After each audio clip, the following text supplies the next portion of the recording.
Adofo ewo yen radi Kristo mu ye de radi asise odi yen abehye mu ene awie ewo platform yi so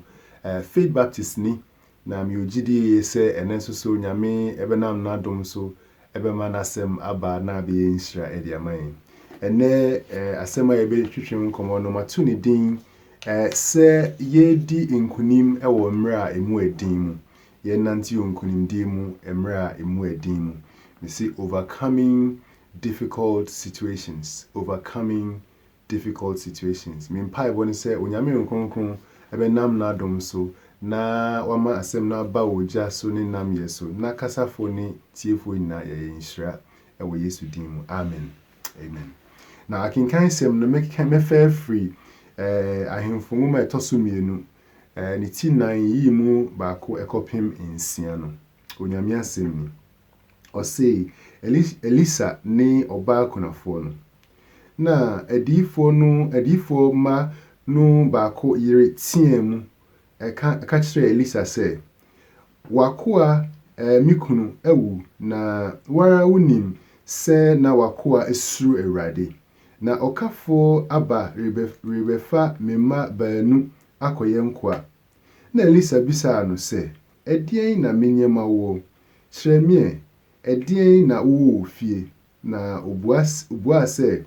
wafuna ni hwe fie je enwo ahina baako pe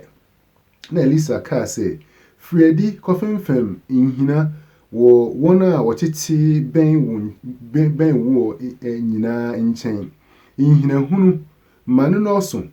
na se oba mu a to ni wo ma enopunu mu na hwehwe gu nhina no nyina mu na fa de ayeye manu sisi nchen na ofri ni nchen koye na okoto ne ho ni ma punu mu won de wodi nhina no bre no na ono nso so hwehwe gugu mu na eba se nhina no yiye amaama no oka kire ne ba se fa ehina no bi bre mi bio na oka kire no se ehina biara ni ho bio na engo no try amen hallelujah amen onyame asem ni yo adofo se de mekan no ene asem a ye ka ho de ye ka ho asem no to ni din se ye nanti onkunim wo mra emu edin mu asem a kinkan free ahemfomuma tosumienu fa Elisha ni okunafoi kire mi ehu ohawa na okunafoi enamu na so onyame ema ne nkunimdie na me ogidie se emfa ho ne enamu se de mu edin fa onyame tumi ma yensa nkunimdie no ema ne yeye amen Bible kan bibi Kristo kan o se wiase mu hade de ebenya how be pi na so ne yema yakoma yeden yenkan yakoma ntu yeyem efise wadi nkunim o se ye che nkunimdifo ewo ade nyina mu Kristo odoyim nti se ne tie bia no ode be konkunim nkunim mu emfa ho ne namu se de din tie bi esi ye din fa bia no Kristo tie de ede ko nkunim emane yeye nti me enani ebedwindwen hu ebedwindwen ne ma hu enima kakra bi ebetimi nya suahunu ewo okunafo yi evanse ni story mu na onyame enam so ede ade ayinshira ede aman na se betimi ananti saa nkunimdie mu wa mra ye nioma mu edin a na yehia se yedwindwen saa enioma hu ne din kan no matu ne din okunafo no ne how any ne response ede oyefa ho nti okunafo no ne how any ne oyefa ho nti the widow's problem and her response adofo sie kan baby ekinkan no verse 1 and 2 Bible say okunafo yi ebae mami bae no sate se otiatiemu ene o kane how ede a kire Elisha na o say ni kunu afrimu ni kunu no no so ye oye prophet Elisha nim no pa o hwese osika na o say wara wonim sede na wakoa esisuru Ewrade efa enti no o bae obeka ne nsem ede kire Elisha na ni nsem kan mu ne ehunu se ni main breadwinner anase de odi akohoma ba efie no wafiri mu yehwe saa titimu atitimre omo saa mre na nia bia obo akohoma na ni fanse eja no anase okunu no ofiri mu a na kyese nioma yedin nti ne hokafo afiri mu de odi akohoma ba afiri mu no da nchen a osanso so de ka to hono mu a car nye kaketua afi na yedi akafo no ba no so no o ma ojo jo so anase asumdwe mu no obefa ni ma mienu a omo yeden omo ba kan brofo na wase ni ma mema mienu no de omakoye nkwa adofo mami ha no nem na ye hawa ano edin pa if you say ni kunu afiri mu de nkabe odi bibi be fi amayi na ye ho atoye no oni ho okọ eno da nchen a o suna o twajo no mu no yesi ye ba be fa ne ma no susu no nkomu no nkadaachi ebi a ne ho kire no a daachi ne mai na behwe no ye de omukọ nkwaso nti we ne nya asem kitu akra ba adofo dia mami ye de ye friend saying okunafo ye eya ade a ede nkranhye ede bre nyina if you say meyetimi hu se nam how mu a mfa hu se de mu se ede no yensu mitimi tu anamo a ede nkunim ebeba amen enti ede ni mami ede na mami eye fa hu na ne response saying adofo ye hwa mami ye na dwen se sine tie bia no mfa hu kwankro fa so koto sa how no ojitu mu se obibiye wo ho obibiye wo ho se nka mami tena se twajo no sunye na nipa nyina bi twa no ho hia ya emse se nka obia be obia ne hono man ko be criticize no if you say ni okomu ne ya de edin but mami anyesa wan hwehwe blame wan hwehwe ahwe se hwana eye boni ana hwana eye bibi no oye na dwen se no ni ekoso no so ye hu bibi ena otu ho na mu no nyame nam se edin hira edibai nti before matun din say she took responsibility oye na dwen say fine ebi ana na yesi ye no nyono na ekoso ye nyono na o ma sa how ne bae wa nya hokra mpo ne ni hwe ni hwa ne say din na metimi aye wo sa de ye hu na otu ho na mu adofo sie ye adwen say ni ekomu no yebe tu ho na mu ama ensesan aba mpofrim no eboa me yetimi estati hwehwe ni edi gidie ebe gidie abehye yakoma mu de bema ye ho ye din ni aye nam se ebe de bitimi akutusa na mu no eni eboa pa fa better sense yebetena se ne twa adwo na ye mobo na afoforo nyina betwe ho ahia eni ade yes edurumre bi a wose ye mo ni I'm not saying say we don't grieve and bibi no we do but say etena se masade ne de ehye enso a na empempi na de na emeye hwiri ene pa bi onyame esiesie di aman mami etena se ka se ono de ontena honom emi me fa ne ma enko nkwasom o say not under my watch so betimi ayi bibia fa ho no nkwa de obeye ede afa ho amen ede na mami ye o ma onyame asem esesa na adwin se de osi dwin afa asem no ho wantena se so de sun ni ade no oyoji onyaji de se nyame betimi ayi hu bibi ede ama no nti eden otu ho na mo onim ye pa se ni kunu etena ase wonyamesuru mu enti no ye nipa tenene ena onim se onyame aka na asem mu okan enyum duasanso ni mu edununum na o se maya abofra na maya akokra na menhu otenene ni onyame eden onyame apa no anase na sefo esresre enti mami nim se ni kunu 19 ni mu dia ene na entimi ma se ni ma beden ebesopa amano amana bemusa amana yeyi enti otu aho anamo omonyame asem eden esesa na dwen na afin susu no no hia moa opue opa mu kan moa ohia enti onyame asem esesa na dwen no epue free na no ema enden opa mu kan enti Mr. Prophet Martin say you spoke boldly enti first we need to think right onyame asem eden shen akoma mu ni adwen mu na boan ametimi enya gidie na etimi agina akasa mpampa onyame etimi abibi o ma asemi hu na afin so etimi eden o setimi buya no kasa yedi buya no kasa on paibum buya no kasa kasa kire yen mpanimfo asori mpanimfo yenuan mo metimi ni agina mu ni abom paye wo yen ha mu no onyame nam so de nhira bible say okunafo no tiem ka kire Elisha ne Hawa no namu amen afi yenkai hu se etwato no kwa no okunafo no oye na dwen se ne ekoso no obetu ho anamo she took action nti adofo se ye nam ne mre mu edin mu a si betimi ananti nkunim mu a na edin kan o se ye gitum se ye ohun bibiye se nye yom kra na ekoye na de ko haw mu a sele ye ohun bibiye se be kwakọ nanti nkunim mu a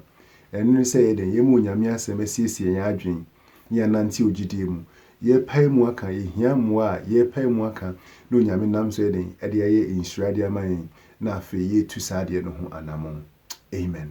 Hallelujah. Fei suadeɛ a ɛtɔ so mmienu a mepɛ sɛ yɛdwendwen ho ɛwɔ okunafoɔ yi asɛm yi ho yi ɛyɛ sɛ okunafoɔ no ɛne wɔn a na ɔtete ne mantam anaasɛ ne mpɔtam anaa ne fipamfoɔ no. Me say the widow and her neighbors. The widow and her neighbors. Adolfo yekan verse 3 na Bible say Elisha eka kyerɛ okunafoɔ no sɛ kɔ fimfam wasi Freddy na kɔ fimfam nhina ɛwɔ ɔna a ɔtete bɛn wɔ mpɔtam ɔmo ɔtete wo mantam anaasɛ ofipamfoɔ kɔ fimfam nhina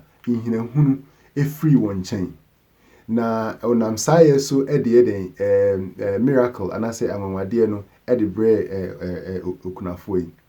Adolfo eduru mmerɛ bi a no nyame hwɛ so bɛyɛ bibi wɔ abrabɔ mu a wɔnam nipa so wɔnam nkrɔfoɔ a yɛne ɔmo teteɛ yɛne ɔmo yɛ adwuma bom yɛne ɔmo kɔ asɔre bom yɛne ɔmo foro bus yɛne ɔmo ekohyia wɔ baabi onyame nam saa efo yi so ɛden etimi yɛ nhyira ɛma no yɛyɛ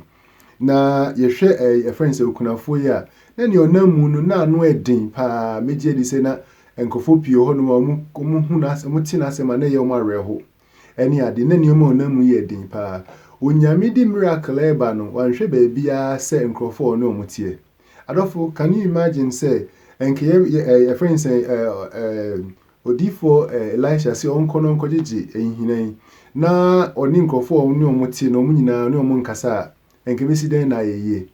Ti Adolfo the esua free mu say o se etimi etena se ye ni nipa enya twaka eni nyapa nya ayonkofa wona eni omotie wona eni omu ye adwuma wona eni omu kwa asori wo se etimi ni omu ekabom eye den eye nioma bom okwan a efeso okwan a ayonkofa wom okwan a odo wom enti se de be ya ebedru mre bi a ye ho akire ne so nyame wo ni nyansam ni trimu pomu wo ye na dwen se o yusu okofa vessels bi na se sankrofo bi e de abeye nhyira ye beba no na ye burning bridges no ye say relationship no rather no nyame nam saa ye so den etimi beye nhyira e de man enti ye we kan say Bible says say ejina yeso nko ade a say ye mfam nko ade a o se eni obia enanti e wasomdwe mu. Adolfo drume bia na den ba yenka hu say e ahyede onyame de den e de ahye se onyame mma si etimi ni nkofo tena wasomdwe mu eno ya danse die kese e de mo onyame e wo onyame do Kristo Yesu do obehwe odi bewudi mayen no si eni ni pa tena si wasomdwe mu ni da sa odo na didi a kire mu no e danse die kese a ehye onyame ani onyam na si ekoso a na Yesu tie ni na nante o sa de ni mu a daachin bi no se ahokyere ho no nyame so use vessels bi e de ba de be nhyira de mayen o use nkofo atwa ehu ahyia de be nhyira de mayen kwan no ne ya bɔ ato hɔ dada ya bɔ kwan na to hɔ dada nti Adolfo ye ni nipa entimi den emmumu enanti yie ye nanti odomu ye nanti obuo mu na ye ntiti nipa na rather ye nka nipa den emma ye ho senka maami na nka oni ni neighbors no omu nka mesi bia nka ngo na nka behwie nka no behwie de ba se bia nka ohwie na no ehina mienu na asa konye nhina bebre nti onyame enye adom nse ne ma ne ntimi ni ye neighbors enka mum enantie. Bible can be o 2 Samuel etie duasa ne yimu du ba ko ekono o se na David be o hye kra bi ase e frɛ Ziklag one day omu call akomba efie no na nkofo abe hye kro no ayi mu nyoma nyina e de mu ma na mu nipa nyina e den ekɔ ɛna obi so onyame sɛ miti nkofo ya me nsa beka omo ana no nyame hye ne bo sɛ ampampa o ti omo a nsa beka omo enso no Bible say ɔkɔ no ɔkɔto sɛ obi da hɔ a o yare a like o yewu ɛna omo ye de omo ma na aduane di yehwɛ no kama ma nipa kɔ no ho tɔ no ne ho tɔ no mkɔhwɛ a sɛ nipa yɛ ɔka nkrofo omo ye den omo be hye omo nkuro no so na so no papa odi ye no nti ni sa nipa no be ye odi obo kwan to ho ma omo mo timi kokogye omo nioma sebio akromfo ni be wiae ni nyina no omo timi kokoye den ekogye e de bae no nyame ahye David bo enso bo hye no enam papa ya odi koye nipa okoto no kwan mu no o papa ya odi ye enu na sa enam suma sa bo hye ne den edi mu ti adofo mumie na yenanti odomu yeno afoforo yemfo buo ma afoforo no nyame nam so enye nhira emfaman amen ebedu be bi ne bia ohia reference from o boss nti one treat ni wella na enye nhira emfaman onyame nye yadom amen afei se yenuanom so no mo man sa Bible say se kan hu bomu a say baako ebe den ebe tai apem na mienu eden atai mpempem anase omama empemdu adwane nti eni enuanom ka bomu a etimi nhira ede man okrafo yi nhira ede man no Bible say o say ompatamfo anase ofifamfo a oben wo osombo esen unua owa achirichiri nti onyame enye yadom sa amen afei adesuade a etoso miensa me pese yadwendwen ho ewo kunafo yi asemi ho eye ne hunu verse 6 no anase yimu nsia no matu ne din se enhina no ene nwo no the pots and the oil you can yimu nsia na Bible say ma meni busa ne ba no say fa hina no biem bra na o say hina na sa hina bia ni ho biem o say ho ara na enwo no eden etwae nti na enwo no na nke gunu bekoso ahwie senka hina no pii o ho no ma ba na hina no pii hina no bi ni ho biem nti no enwo no etwae na we ade a medwendwen ho am so ya na so fukofita aka asem bi o say human divine cooperative we ade a eboa mi ehu se sa nyame kwan fa so ye na dwuma no ebi no human divine cooperative onyame de ni tumi no efri suruba ye hunhumu de ye oja ye nam ye hye tumi wom nanso so no de be kam de fryen de no se de ye sitie ne ye de no ni the human side no anase ye hwese de ye kan no ye enwo no ne ene friends enhina no na ye hwe hu a even though na onyame ena ema enwo no hwie enwo no ba no abra ye nya hina biem ama yenhwie mu na ngum no Bible say enwo no twae onyame ye adwuma ho but adwuma no so twae adentia na nipa side anase hunamu efa no a o se de ba de bi hia do nyame ye no na saa de no ni ho enti onyame ye den ne o ye no twa so adofo we ade ehu hia papa efi se enwo no twae no enye because no onyame be so twa so anase onyame fo se wa blessing nipa kro na wie da bi ene ye bi ene free say friends enhina no eto atwa enhina no tu twae no enwu no twae onyame nye yadom ni ntimi hu nioma a yede si ne kwan yede si onyame kwan ewo ya brabo mu ema no ntimi enye den enkoso enye nia ohwehwe se obeye na me di we beye example say mami na se kunafo ide no ohwehwe bibi obeton na odi adi no odi ahwe ne mma na busiafo no tutua ne ho akaw ye afemu no enwu no gina homa onyame nkonkron a oye emu adwuma onyame nkonkron oye emu adwuma okankan Korintofo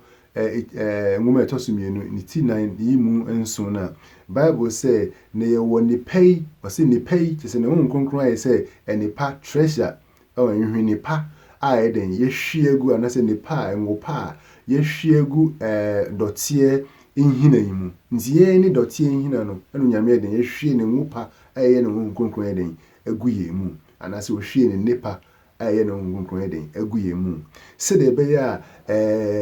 ayeye ni ntontom ni anyonyam ni bibia na eden be ye onyame dia sa pepepe no nyame dia onyame nkonkron ewoye mu se enwo a onyame eden hwie aguye mu a eye mu adwuma anase de yedi ebre nanso si ya me na nya be bia obeye obe movie na waye adwuma enwo no tutwa anase enwo no da se enwo si hɔ na yemfa nye bibia etimi da onyame nye adom nye ntimi de yemu kwan ema onyame nkonkron ebise ono no obekyekyere yakɔ ne panyina mu obekyekyere yakɔ no kremu odi ebe konkuni mu bibia ehia bia no obeden obeye edi afa emu na yɛ nhyira ɛde ama onyame kronkron onyame din kronkron no na yɛn nso so ɛyɛ nhyira de ama yɛn ɛwɔ yɛn daadaa brabo mu.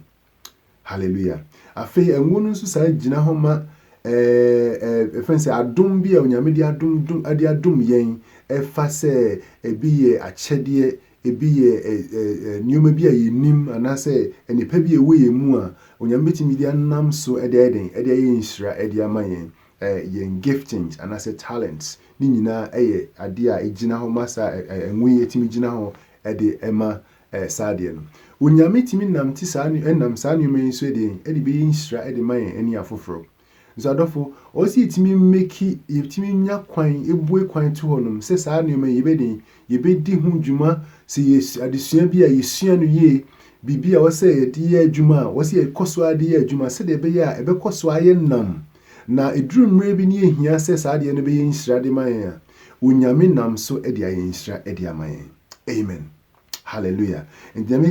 but my can say, and you may be higher talents, but also you cost idea juma. A kai say a Christo eka parable be about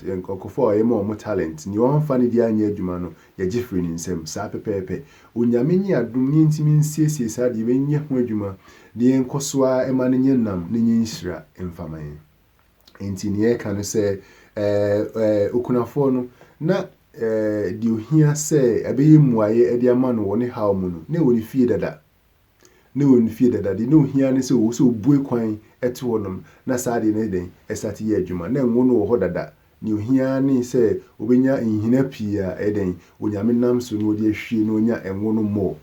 ti onyame enye yadom ne ntimi mue kwan ma ne nkonkron na nya adwuma ewo ya brabum. Amen. Afei etwanto okra no nyame pese yesua ne ewie nyina ne se si na mo haw mu a onyame nkonkron etimi adom ema yetimi eden enanti nkunimu ema no yeye na yebetimi abasa a wo se edin kan ye gitum se ne enamu ne ye ho bibiyo yebetimi etu ho anamo bi onyame benam so ede nkunimdie bebrɛn. Enti se bebasa na ehia se yen adwen ye mo onyame asem esiesie ya adwen se de be ya betimi adwen akɔ nkunimu na afi ye pai mu aka se ehia mo a ya pai mu aka na afi ya senso etu ho anamo no onyame nam so ede aye nhyira de aman afi esia bibi se o se etimi ni nipa enya ayonkofa ne because nyame betimi na nipa so eden aye nhyira na afi etwa to okra no o se mu nyame nkonkron eye mu adwuma. Amen. But you may see it as in your empire. As a few who are encountering an area in so yet was some out their brain. Empire when say I don't na yentimin nanti erade ewo gidimu yeni nanti ewo nam yeso abribia yenhu anamuntu osi etu se de be ya enhyirani adom eni yedi a wetwa aman no yensa beka yadom yensu ntimi ni yempotemfo anase nkrofo eni omukọ eba yentimi nanti ye ewo dom ewo asundwe mu yenda odo edi emfankyere afoforo nenya ni onyam hye ema odin kronkron ni afi ye bompa ye se nyame nkonkron ye adom ye mu adwuma ye adom ye ntimi mu ekwan ma wo na da ne de na ye mu adwuma siesie erade se de be ya so how mreba ebeduru ho no na wasiesie ya masa how no yetimi nanti nkunim mu ewo mu nsuso ewo Yesu dim ya bompa ye wadom nti amen. Hi, Pastor Kofi here. Thank you for watching today's video. Don't forget to like and subscribe and click the notification bell. Thank you. God bless you.